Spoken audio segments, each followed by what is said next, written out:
దినోత్సవం శుభాకాంక్షలు తెలియజేస్తూ 79 ఏళ్ళు స్వతంత్ర భారతావని 80వ ఏట అడుగిడింది. దేశం మొత్తం స్వాతంత్ర దినోత్సవం సందర్భంగా ఇవాళ మన త్రివర్ణ పతాకాన్ని మువ్వన్నెల జెండాని ఎగరేసుకుని భారతదేశ స్వేచ్ఛ కోసం స్వతంత్రం కోసం పోరాడినటువంటి మహనీయుల త్యాగాలను స్మరించుకునేటువంటి పరిస్థితి దేశం అంతా జరుగుతూ ఉంది. 200 సంవత్సరాల కాలం పాటు భారతదేశాన్ని, దేశ ప్రజానీకాన్ని, ఈ దేశంలో ఉన్నటువంటి సహజ వనరుల్ని, ఈ దేశ ఖనిజ సంపదని, ఈ దేశ ప్రజల శక్తిని, సామర్థ్యాలని మూలికలతో సహా పీల్చేసి బ్రిటిష్ సామ్రాజ్యవాదం భారతదేశాన్ని అత్యంత దారిద్ర్యమైన స్థితిలోకి, అత్యంత నిరుద్యోగ స్థితిలోకి నెట్టేసినటువంటి పరిస్థితుల్లో దేశ ప్రజల కోసం స్వతంత్రం కావాలి, స్వేచ్ఛ కావాలి, మా సంపద మీద మాకే హక్కు కావాలనేటువంటి నినాదంతో భారతదేశంలో సంపూర్ణ స్వతంత్రం కోసం చాలా పెద్ద ఎత్తున ఉద్యమం సాగింది. ఒకరోజు 2 రోజులతోనో సాగిన ఉద్యమం కాదు. దాదాపుగా అనేక వందల సంవత్సరాల కాలం పాటు సాగినటువంటి జాతీయోద్యమంలో కోట్లాది మంది భారత ప్రజానీకం ఏకోన్ముఖంగా మతం పేరుతో, కులం పేరుతో విచ్ఛిన్నాలు లేకుండా ఈ దేశాన్ని బ్రిటిష్ సామ్రాజ్యవాదం నుంచి విముక్తి సాధించాలనేటువంటి నినాదంతో పెద్ద ఎత్తున పోరాటం చేశారు. లక్షల మంది జైళ్ల పాలయ్యారు, సర్వస్వాన్ని కోల్పోయారు, కుటుంబాన్ని కోల్పోయారు. వేలాది మంది తమ ప్రాణాలని తృణప్రాయంగా అర్పించినటువంటి అనేక పోరాటాల ఫలితంగా 1947 ఆగస్టు 15 అర్ధరాత్రి భారతదేశానికి స్వతంత్రం వచ్చింది. స్వతంత్రోద్యమ కాలంలో ఆ రోజు దేశం కోసం పనిచేసినటువంటి అనేక మంది భారతదేశం మొత్తాన్ని కాశ్మీర్ నుంచి కన్యాకుమారి దాకా ఏకం చేసి ప్రజానీకాన్ని రోడ్డు మీద తీసుకొచ్చినటువంటి జాతీయోద్యమ నాయకులు మహాత్మా గాంధీ కావచ్చు, లేదా అతి చిన్న వయసులోనే బ్రిటిష్ సామ్రాజ్యవాదాన్ని ఎదిరించి ఈ దేశ ప్రజలకి స్వేచ్ఛ, సమానత్వం, వాటితో పాటు ఈ దేశ ప్రజలందరికీ తినడానికి తిండి, నిలవడానికి నీడ, కట్టుకోవడానికి పట్టాలంటే ఒక సమసమాజం రావాలని ఆశించి 23 ఏళ్ల వయసులో తన ప్రాణాన్ని ఉరికంబానికి చిరునవ్వుతో ముద్దాడినటువంటి భగత్ సింగ్, రాజ్గురు, సుఖదేవ్ లాంటి వీరులు కావచ్చు, నేతాజీ లాంటి పోరాట వీరులు కావచ్చు, లేదు ఆ రోజు బ్రిటిష్ సామ్రాజ్యవాదానికి వ్యతిరేకంగా పోరాడుతూనే భారతదేశంలో ఉన్నటువంటి అట్టడుగు ప్రజానీకాన్ని అందరినీ ఏకం చేసి పోరాడినటువంటి పుచ్చలపల్లి సుందరయ్య లాంటి అనేక మంది వీరులు కావచ్చు, లేదు చంద్రశేఖర్ ఆజాద్ లాంటి వీరులు కావచ్చు, లేదు అల్లూరి సీతారామరాజు లాంటి వీరులు కావచ్చు, ఇట్లాగా అనేక మంది పోరాటాలని ముందుకు నడిపించినటువంటి వాళ్ళు తమ ప్రాణాలను గుణప్రాయంగా అర్పించినటువంటి చరిత్ర మొత్తం మనందరికీ తెలుసు. అట్లాంటి అనేక మంది పోరాటాల ఫలితంగా వచ్చినటువంటి భారతదేశం 80వ సంవత్సరంలోకి వచ్చింది.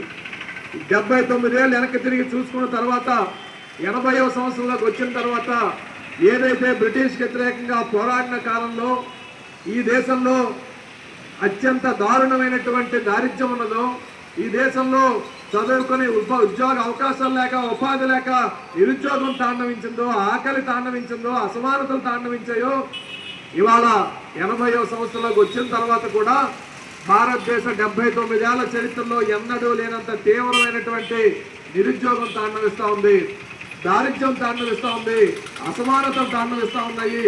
ఇవాళ ఆ రోజు ఈస్ట్ ఇండియా కంపెనీ పేరుతో మన దేశ సంపదను దోచుకుపోతే భారతదేశంలో ఈ రోజు అధికారంలో ఉన్నటువంటి నరేంద్ర మోడీ ప్రభుత్వం ఈ దేశ మొత్తం సంపదని, సహజ వనరుల్ని ఇవాళ అదానీ, అంబానీ లాంటి 2-3 కార్పొరేట్లకి దోచిపెట్టేటువంటి అదే బ్రిటిష్ విధానాల్ని కొనసాగుతూ ఉన్నాయి.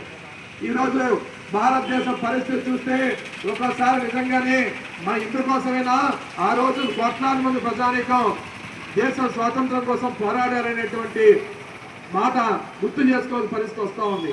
ఎందుకంటే ఇవాళ ఏదైతే ఎర్రకోట మీద 1947 ఆగస్టు 15 జాతీయ జెండా ఎగిరిందో ఆ ఎర్రకోటను సైతం ఇవాళ నరేంద్ర మోడీ ప్రభుత్వం అదానీ, అంబానీకి తాకట్టు పెట్టి ఆ అదాని అంబానీకి జీదు చెల్లించి ఆగస్టు 15వ తారీఖు నాడు జాతీయ జెండా ఎగరేసేటువంటి దౌర్భాగ్యకరమైన పరిస్థితికి ఈ దేశాన్ని నెట్టినటువంటి పరిస్థితి.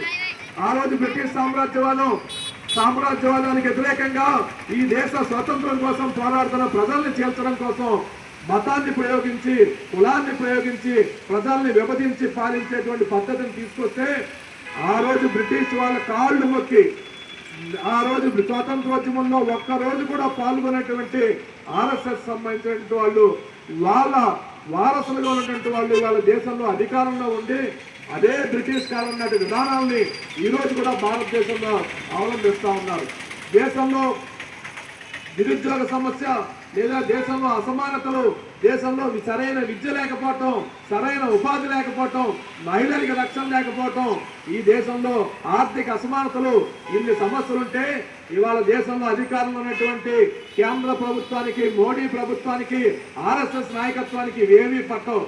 దేశ ప్రజల్ని మతం పేరుతో నిర్వచించేటువంటి కుట్రలు చేస్తా ఉన్నారు. మతాలని ముందుకు తెచ్చి మానవహోమం సృష్టిస్తా ఉన్నారు. మతం పేరుతో అల్లర్లు సృష్టిస్తా ఉన్నారు. అంటే ఆ రోజు బ్రిటిష్ ఏ పద్ధతులు అయితే చేసిందో ఇవాళ బీజేపీ నాయకత్వంలోని ఆర్ఎస్ఎస్ అదే పద్ధతులు అవలంబిస్తా ఉంది.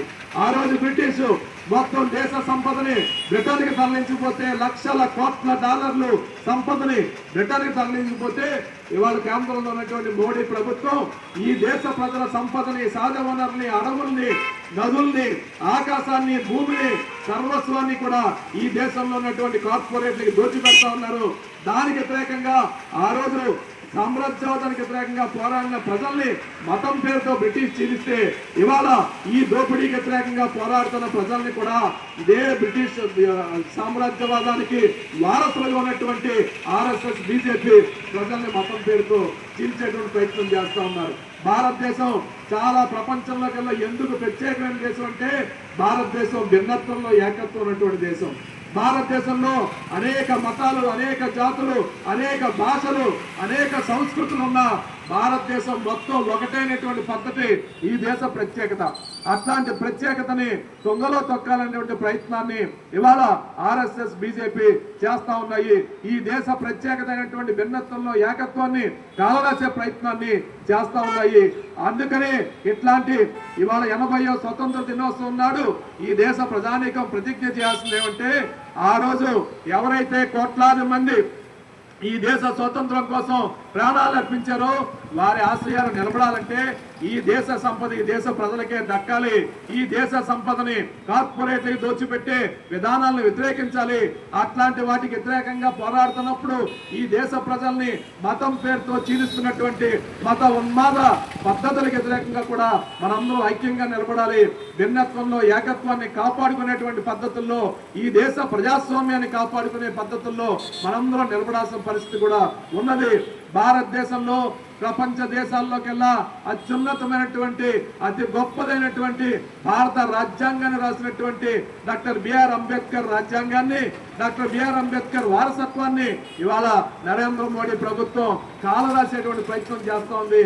భారత రాజ్యాంగం ఇవాళ సమానత్వం ప్రాతిపదికన, సెక్యులర్ ప్రాతిపదికన, సోషలిస్ట్ ప్రాతిపదికన భారత రాజ్యాంగాన్ని కూకట వేలతో ప్రకటించి ఇవాళ మనుధర్మ శాస్త్రాన్ని తీసుకొచ్చి పెట్టేటువంటి ప్రయత్నం చేస్తూ ఉంది. అట్లాంటి వాటి అన్నింటినీ కూడా మనం ఈ 80వ స్వతంత్ర దినోత్సవం నాడు వాటికి వ్యతిరేకంగా నిలబడి పోరాడేటువంటి పద్ధతిని మనందరం